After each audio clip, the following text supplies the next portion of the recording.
Okay, welcome everybody to the INQA seminar for the 11th of February 2025. It's my great pleasure today to introduce Lucas Leclerc, who is from the quantum spin-out company Pasqal, based in Paris.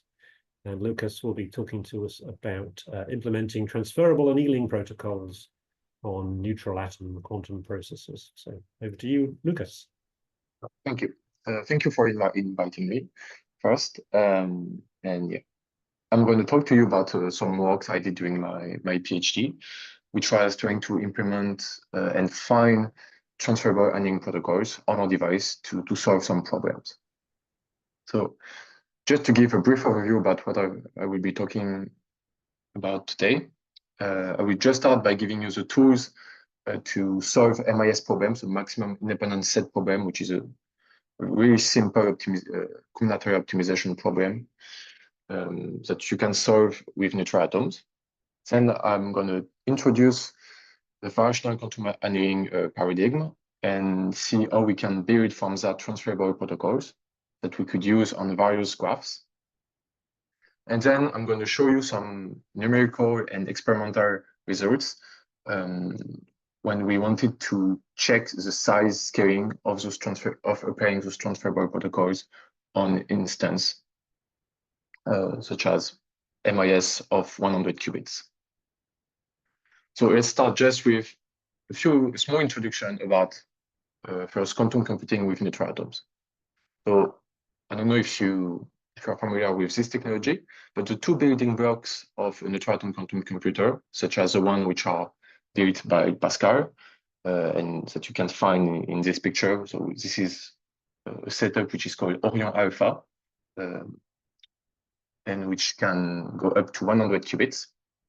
So the two main components for this kind of technology are the ability to trap and image individual atoms, so with tweezers, which are optical traps, and also the ability to to construct arbitrary configuration of 2D trap patterns. And so then you are able to build arrays of atoms. So and then here you have a fluorescence picture of a system in which each dot is an individual atom, and you can arrange them into big matrices like this, but also into any kind of arbitrary 2D configuration, such as this picture of Mona Lisa. And so although those two pictures were taken in the experimental group from which Pasqal originated, from the Institut d'Optique, this picture taken in 2024 was actually a picture with 100 qubits taken on this kind of system that Pasqal is building. With neutral atom, we have access to a resource Hamiltonian, and this is how we're going to do some quantum computation in an analog setting. So if we consider a small system of atoms that we can, for instance, put as a ring like this, each dot is an atom which can be modeled by its energy spectrum, and typically the atom lies in its ground state. But there is a manifold of states, of highly excited states, which are called Rydberg state. And in those Rydberg states, the atom basically is, the electron is orbiting far from the nuclei. And you don't want to work with the whole spectrum. What you can do is do a two-level approximation in which your qubit, in fact, in which you only need two level, would be just a transition between the ground state and one of the Rydberg state, for instance, this NS1. And once we have this transition defined between ground state, between 0 and 1, you can basically couple that you can couple a laser to that transition. And this laser can be defined by two control fields, which is the amplitude omega and the detuning delta. And those quantity can be shaped through time so as to define annealing protocols such as this one. So here at the top, you have the omega variation through time, and here you have the detuning variation. Another important component from this resource Hamiltonian that we're building with Rydberg atoms is a dipole-dipole interaction that arises at few micrometer scale. and which basically create a blockade effect between two atoms. So if you have two atoms close together being those few micrometers, then you have some van der Waals interaction kicking in, and you can't excite both atoms to the same Rydberg state at the same time. And so those two components, those time-dependent laser control and those spatial dipole-dipole interaction, are basically creating the Rydberg Hamiltonian, in which you have an omega term, a detuning term, and an interaction term like this. And so it's kind of similar to the Ising model that maybe you are familiar with. You just have those Ni, and J components, which are just 1 plus sigma z over 2. And once we have this Hamiltonian, we can also perform some dynamics with it. So if we initialize our system with all atoms in the ground state, so basically when we take a picture, we can see them.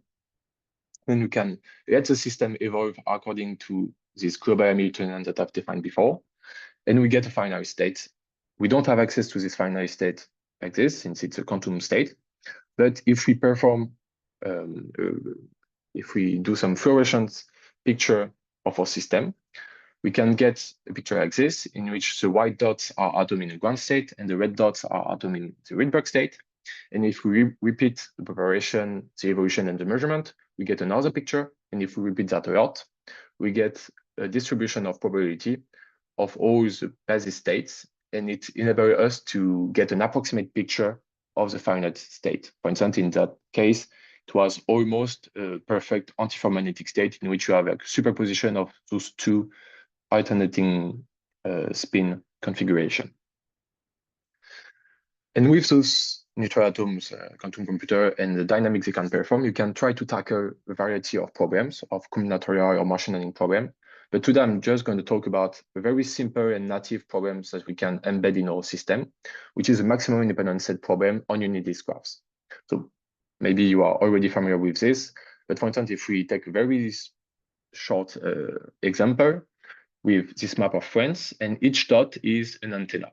And your task is to assign frequencies to this antenna to be able to, in a telecommunication problem. You need to find a trade-off because you don't want two antennas too close together having the same frequency, otherwise you will get interferences. But you also don't want to assign a distinct frequency to each antenna because you have a limited bandwidth. So you just want to assign as few frequencies as possible. One way to tackle this problem is to define a unit disk graph from your spatial configuration of antennas. And basically with this minimal interference distance RB, you're going to create a graph in which two nodes, two antennas are connected if they lie within a certain distance, which is below this RB.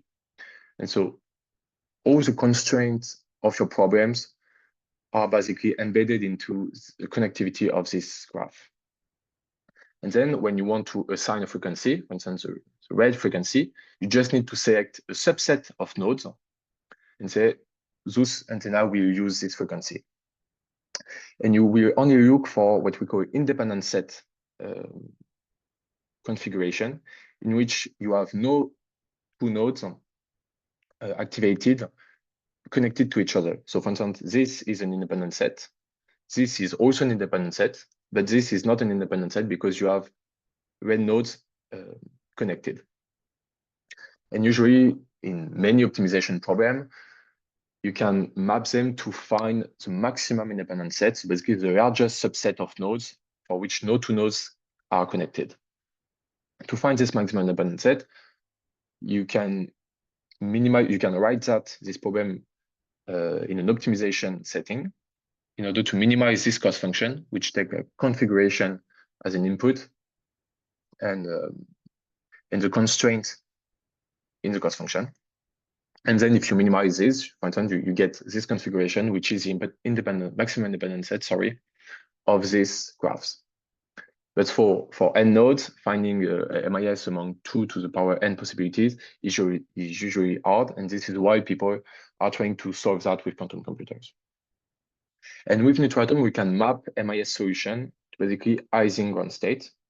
So instead of minimizing this cost function classically, what we can do is trying to minimize the energy of the quantum version of that function. And so we want to minimize the expectation value of that operator by just replacing the z by a quantum version of it, the n operator. To minimize this energy, what we can do is to prepare the ground state of this operator. And we are able to replicate the ground state with our Hamiltonian, with our Rydberg Hamiltonian, with the detuning term matching this part of the cost function and the interaction term matching this part of the cost function, provided that you find position of atoms in a detuning such that this is equal to, is proportional to basically the connectivity of your graph. So this can be done by just a classical embedding algorithm. So if you have a unit disk graph like this, you use an algorithm to create a pattern of atoms which replicate the connectivity of your graph. And so just to convince you that this graph and this graph are the same, you can put the interaction matrix on one side and the connectivity on the other side, and you see that you have a perfect match up to a small approximation. So we can embed unit disk graph into pattern of atoms. And then since our Hamilton is replicating this operator, we just need to be able to prepare its ground state. So nice recipe to prepare ground state is the adiabatic theorem, which states that if you are able to prepare your system in the ground state of an initial Hamiltonian, and you want to move it towards the ground state of a final Hamiltonian, you just need to find a path linking the two Hamiltonian. And if you're sure enough, you will be able to end up with your system in the ground state of the final Hamiltonian. Sorry. So, for instance, if I plot the energy spectrum of my Hamiltonian through time, how it evolves, what I can do is prepare my system in this state here, do some annealing by varying omega and delta, which are my two control fields. Then if I'm sure enough, my system will end up in a more complex ground state, for instance, this antiferromagnetic state that we've seen before. Of course, you need to respect this adiabatic condition, which relates the rate at which you can change your control and the gap of your system, which is the difference between the minimum energy and the energy just above. And if you don't slow down as the gap narrows, then you can end up by populating other states which are not your ground state. And finding an adiabatic path is not that straightforward. So this is why people have introduced those variational quantum annealing algorithm in order to iteratively find the path which works for a given problems, either quantum simulation problem or optimization problem, such as MIS state preparation. And they also ask themselves, can I maybe use the results of one of my variational quantum annealing algorithm on a given instance on another instance? So just to give you the same language as me for variational quantum adiabatic algorithm, you have four components. One is control parameterization, so all your evolution is parameterized. So here we can parameterize omega and delta by just fixing their value at some times and interpolating the shape in between. So for instance, here we have 8 parameters. And then this control protocol is sent to either an emulated version of the QPU or directly to the QPU to be tested. We can repeat that to sample the state and get a bit string distribution from which we can estimate the cost depending on our problems, for instance, the cost operator for the MIS. And this cost is then fed to a classical optimizer. In this study, it's a Bayesian optimization method, which is tasked to navigate the parameter landscape to basically give new guesses that could improve a bit the cost. And so you repeat that loop a certain number of times, maybe until you have reached the cost that you wanted, and you get an optimized control protocol. And so we can, for instance, test this on on this MIS state preparation problem. So what I want to find is an adiabatic driving toward MIS. So if I just start with a very simple graph, which is which can be natively embedded into a neutral atom system, I'm going to optimize on these energies that we've seen before with my variational quantum annealing algorithm, and I can create a path and I plot that in the diagram of omega and delta.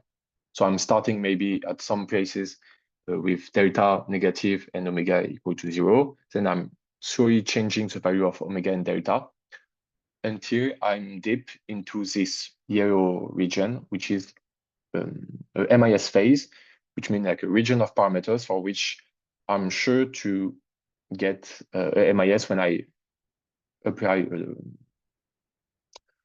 I'm sure, sorry, that the ground state of my system at those parameters for this graph is an MIS. We can look a bit at the dynamics which is happening in our system. So basically at the beginning, everyone in the ground is in the ground state, in the O0 state. And this is an independent set state. And as I'm evolving my system, I'm slowly transitioning toward the MIS phase in red. Of course, since I'm not perfectly adiabatic, I'm still populating a bit the second, third, and above excited state. But a nice thing about this optimization technique is that it tries to avoid region with small gaps. So as you can see here, if I'm putting instead not the phase, but the gap for a given set of parameters, you can see that the optimizer is avoiding this region with a small gap, which means that it will, in order to remain adiabatic. But even though it is not perfectly adiabatic, it can also try to correct these mistakes and take out some population which has an excited state back into the ground state or in lower excited state. And so at the end, I'm able to prepare my MIS with a very good probability. Yeah. But just a problem about those variational quantum algorithm. About those variational quantum algorithm is that for each, you need to perform this optimization, this loop, for each new instance.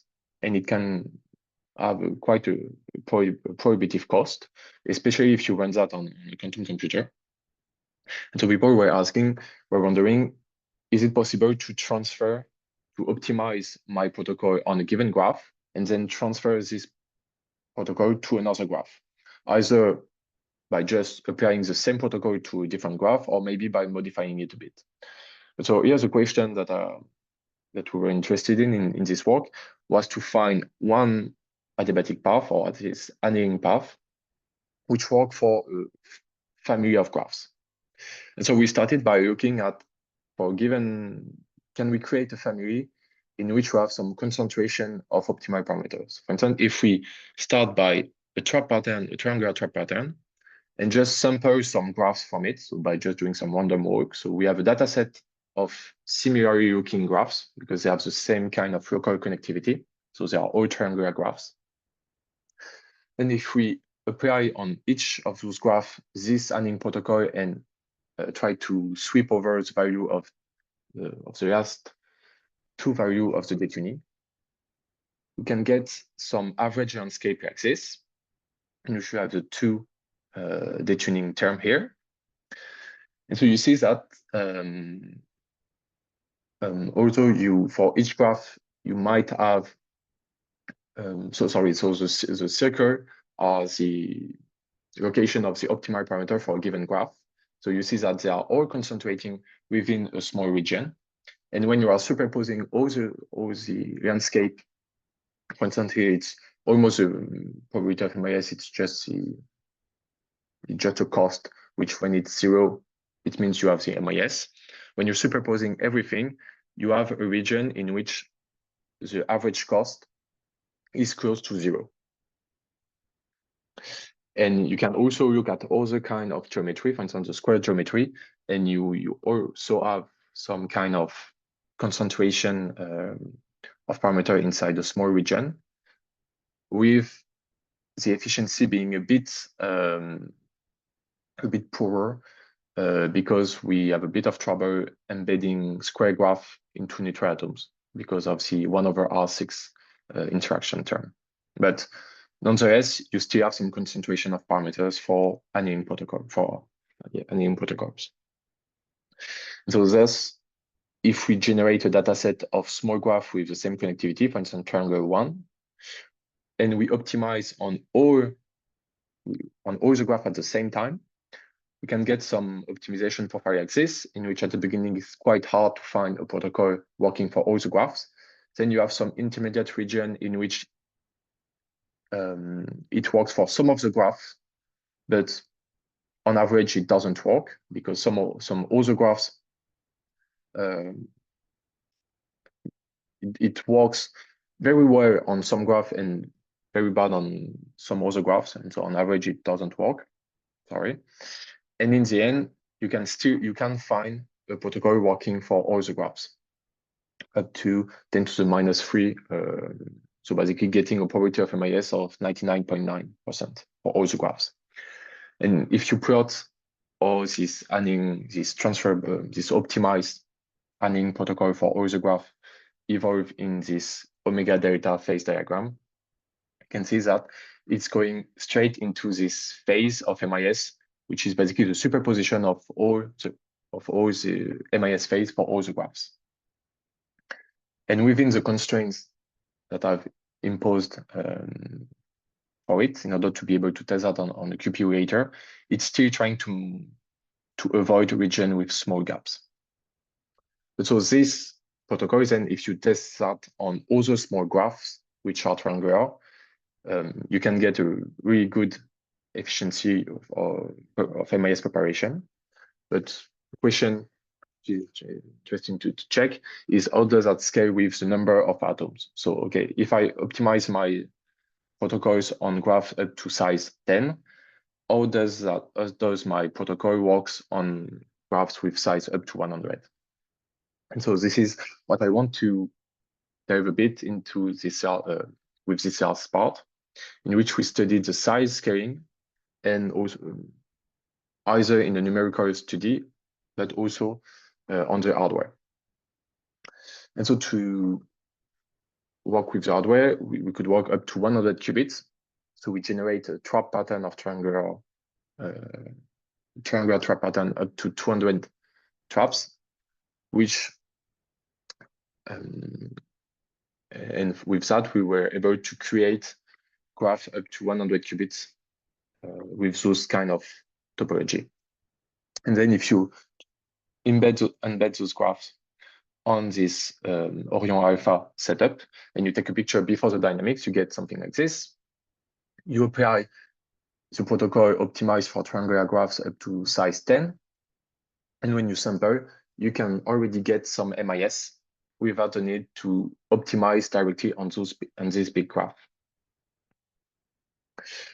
But to be a bit more quantitative, we wanted to check the scaling of the solution's quality with the instance size.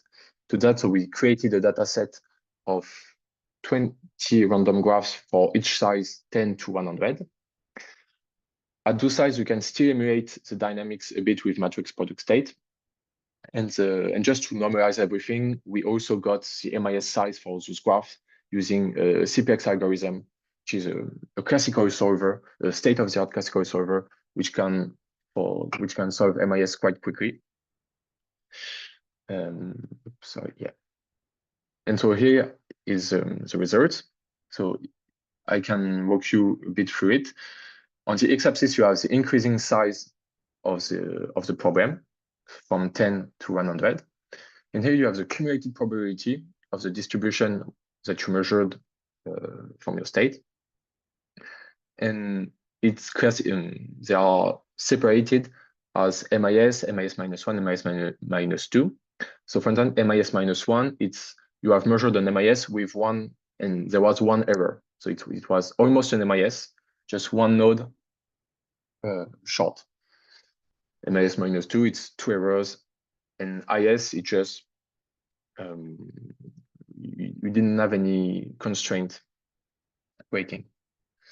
And so you can see that at size 10, you can prepare with this transferable protocol MIS with 100 probability, but already at size 100, it falls at 40%.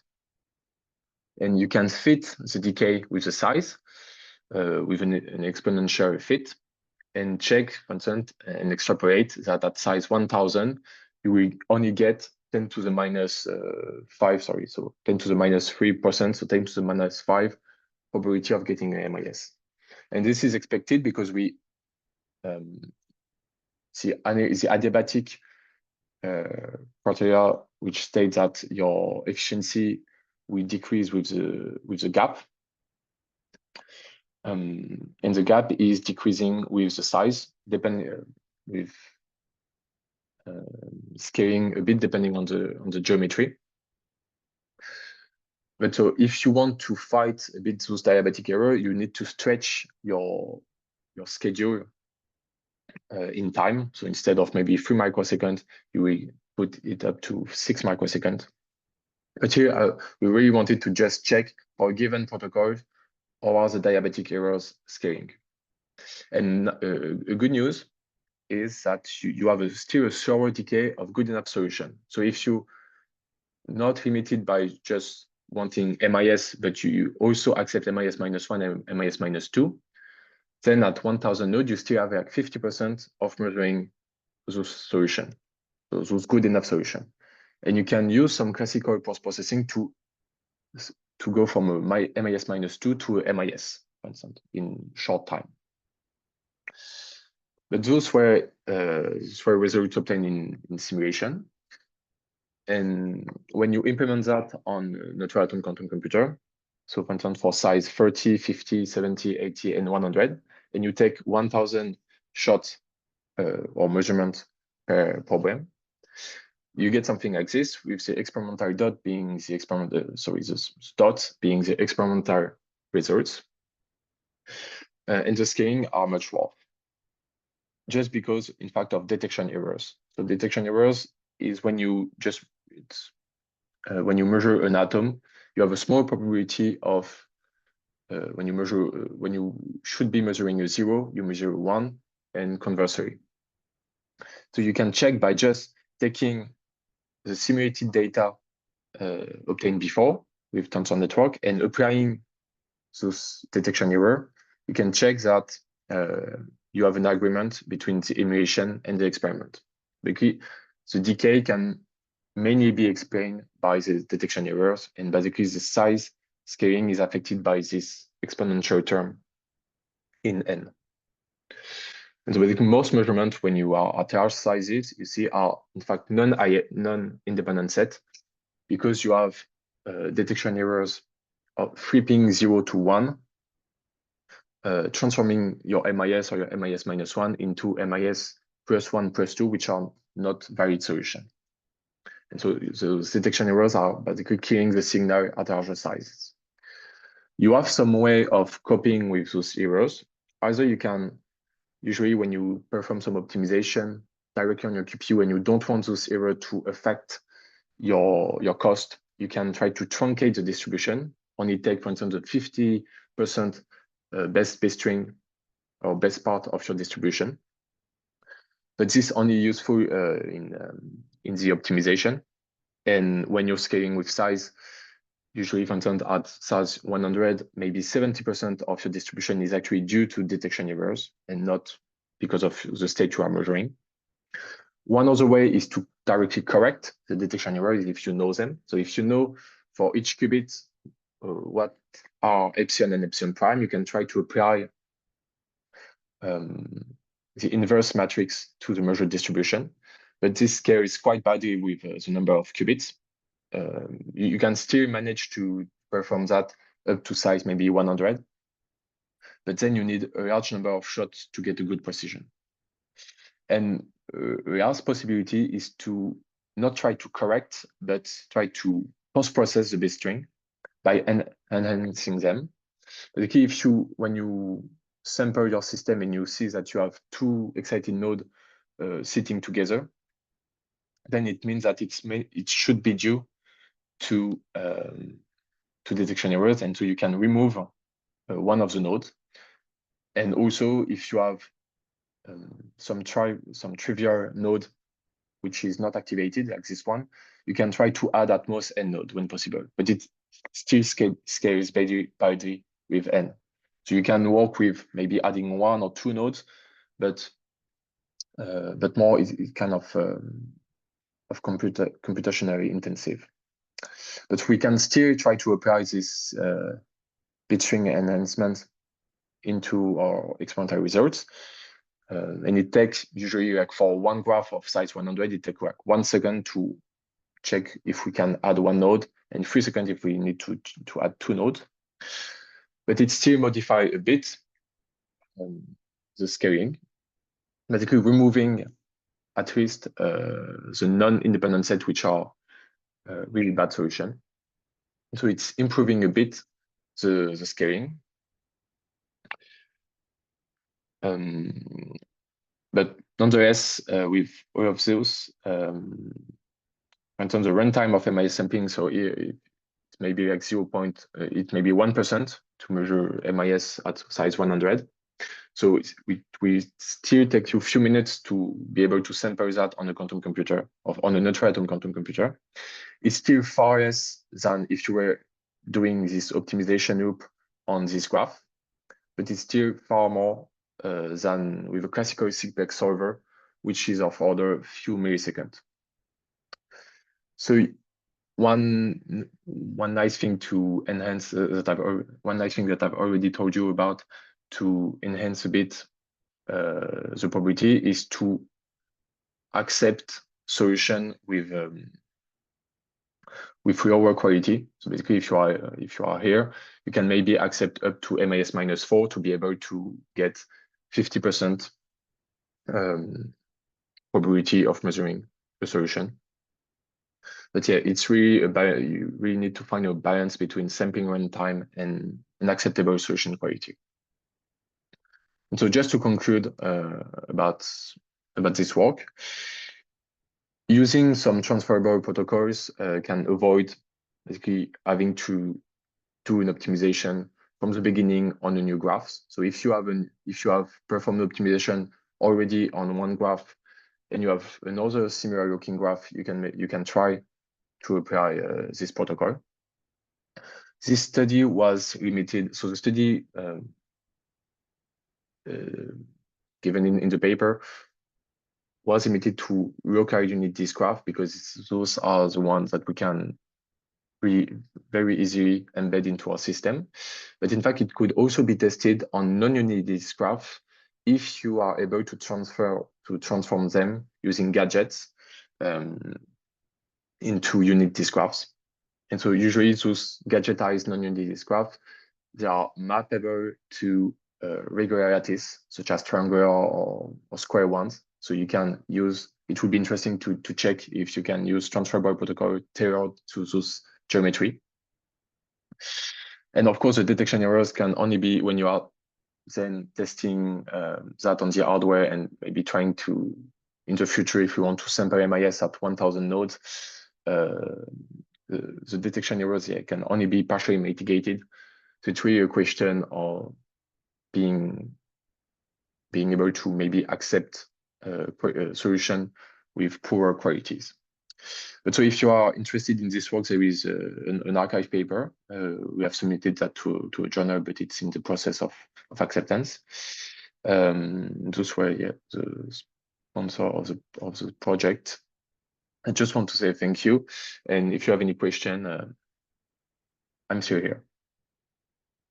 Great, thank you very much. Thanks a lot. Thank you very much. A very interesting presentation. Good to see progress in the Rydberg system. And as Lucas says, we can open this up for questions. So does anybody have any questions? If you do, either unmute and speak up, or put something in the chat, or whatever.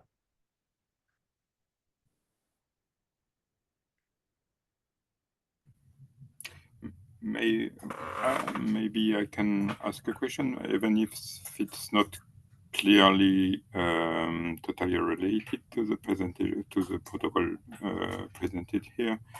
Nonetheless, I can see the limitation of unitary disk graphs. I can see how you can map sparsely connected graph to unitary disk graph. I have much more difficulty to conceive how you able to map dense graphs to a unitary disk graph. I can see you have some protocol to do that, some tricks, some heuristics, but I don't. Yeah. So if you want to map a dense graph like up to maybe not up to complete graphs, but at least like increase a bit the density, basically you need to play with the readback blockade. So what all this study was done. So if I'm going back to to front on this graph, in which I'm looking at the green dots are atoms and the bigger circle are the Rydberg blockade I'm imposing in my system.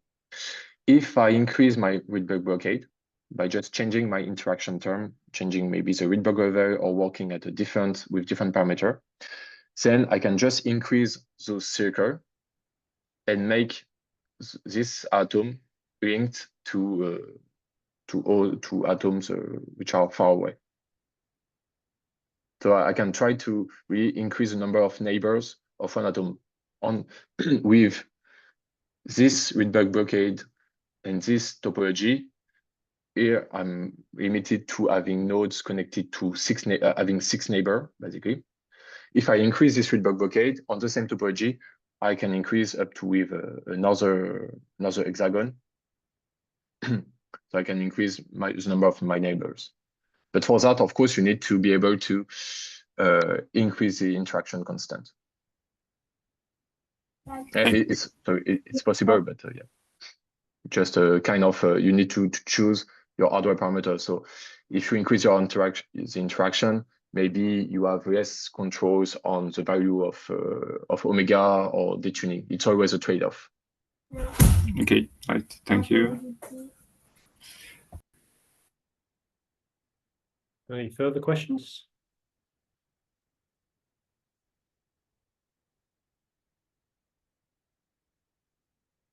I mean, I in a similar sort of way, I worry about planar graphs, which I would guess would be comparatively easy to solve classically. Maybe this is the same question, I'm not sure. Is there hope for funding? So your question is that planar graphs are easy to solve classically, and so if you are only limited to planar graph on the quantum computer, it doesn't. It depends a bit on the geometry. For instance, planar graph, like triangular planar graphs, you can try to create PTAS, which are approximate scheme, a classical approximate scheme, in order to you can create dedicated PTAs for triangular graphs, and you can solve them really up to 1,000 node, 1 million node very easily. But there are other planar graphs, for instance, King's graphs or other kind, that are a bit more complex, but you can still try to tackle that classically. If you're interested in this, we just put on the archive another paper, which is called Identifying Alternative Instances. Yeah. And basically we compared classical solver and quantum solver just to check. Usually when you have this question, people say, okay, but you can still devise some classical algorithm to tackle those graphs. And the answer from the quantum community is, okay, but with more qubits, like with 10,000 qubits, 100,000 qubits, our quantum computer will be better. In fact, it's not only the number of qubits, it can also be some parameter from the graph, for instance, the density or the tree width or other kind of thing. And so in this paper, we are basically benchmarking CPX, which is a kind of a really good solver, and seeing, okay, when is CPX hitting a wall in terms of computation. And so there is like a small, you could say there is a small phase in your, for instance, a size density in which like CPX has very hard time solving your problems. And so maybe if your quantum computer is able to access this phase, and we should be able to access this phase, then you could get a utility for those computers in the optimization regime. That sounds encouraging. I'll take a look at this paper. That clearly has the answer to my question. Fantastic, thank you. Any other questions for Lucas? If not, we'll conclude there. And thank you very much once again, Lucas. Round of applause. Thank you. Thank you. I look forward to seeing you again at next week's online seminar. Thanks. Thank you. Have a nice day. À bientôt.